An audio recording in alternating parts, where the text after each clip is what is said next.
Howard Friend, writing in the Guardian newspaper, said that the Fiery Cross appears to have been chosen by Beijing as a keystone in its push into the South China Sea because of the depth of its surrounding waters that could afford Chinese submarines far greater stealth in invading acoustic and other forms of active tracking by the U.S. military. So are there military considerations, military motivations behind the actions in the South China Sea? You know, South China Sea issue has become a dynamics. More and more players following the interaction course.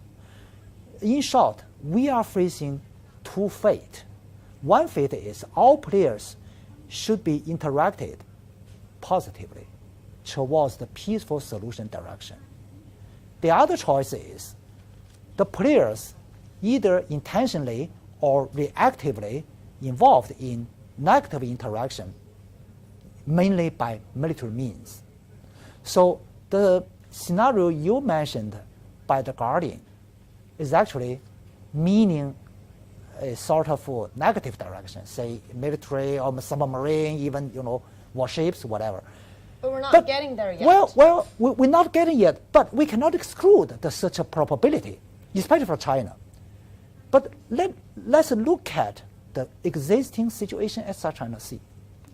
Say, whenever we talk about and think about the interaction scenario, we have to be worried that the existing situation really pushed the situation towards such a scenario. For example, the increasing military existence there. Say, few years ago, little military presence there. Few warships, few warplanes over there years ago. But now, more and more frequent warplanes, warships there. From where? From remote military forces into this region. So once ago, I had disputes with American friends of mine. They said, your PLA warplane was too close to our warplane. Your warships was too close to our warships. I said, well, I wonder who is too close to whom. You were talking about the Chinese is too close to Americans, but that's a part of the picture. The whole picture is, if you look at the whole picture, it was the United States. They sent their warships and the warplanes too close to China's territory. So that is the true two pictures. And then we, based on our sovereignty, we send our warplanes monitoring your warplanes, but at our boundary area, that's not China that send warplanes to California area.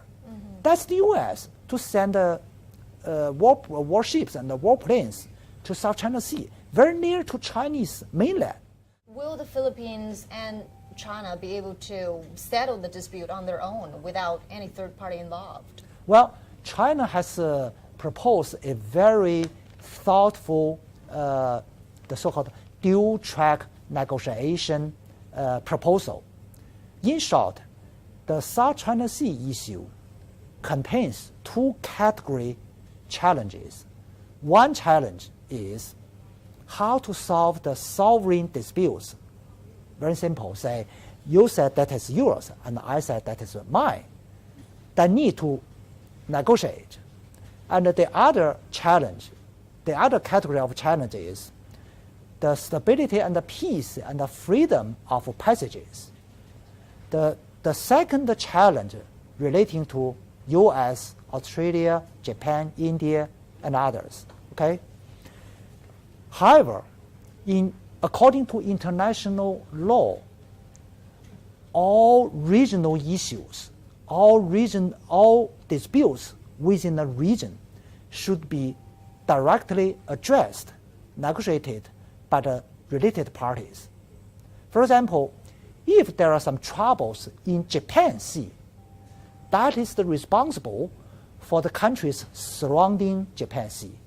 If there's some problems or troubles or disputes in Gulf of Mexico, I don't think Chinese Navy should send warships to Gulf of Mexico. That is primarily the responsibility between the U.S., Mexico, and some other countries in the Caribbean islands, right? So, by the same token, now we have trouble in South China Sea, primarily as according to the Category 1 challenge. That is the business between the claimants, say Chinese, Filipinos, Vietnamese, and so on. That's not the business of Americans, of Japanese. And number two, regarding to the South China Sea, peace and stability, freedom of passage, primarily that is the business and the responsibility between ASEAN country and China. So China made a dual track negotiation proposal, say track 1 negotiation among claimants, focus on the disputes, sovereign disputes, say the island belongs to whom. That is negotiation focusing on the sovereignty disputes. And the Category 2 negotiation on the peace and stability, how to maintain the peace and stability by joint efforts between China and ASEAN countries. So I think only by the dual track negotiations we can achieve we really want.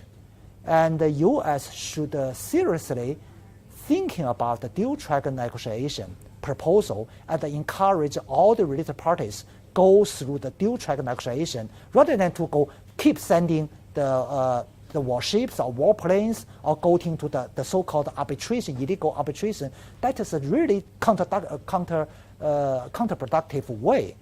Well, the disputes have been going on for several decades, and it'll require all the political will and wisdom to eventually work it out. Thank you so much, Mr. Yang Xiyu, for your insight on this. Thank you. Thank you.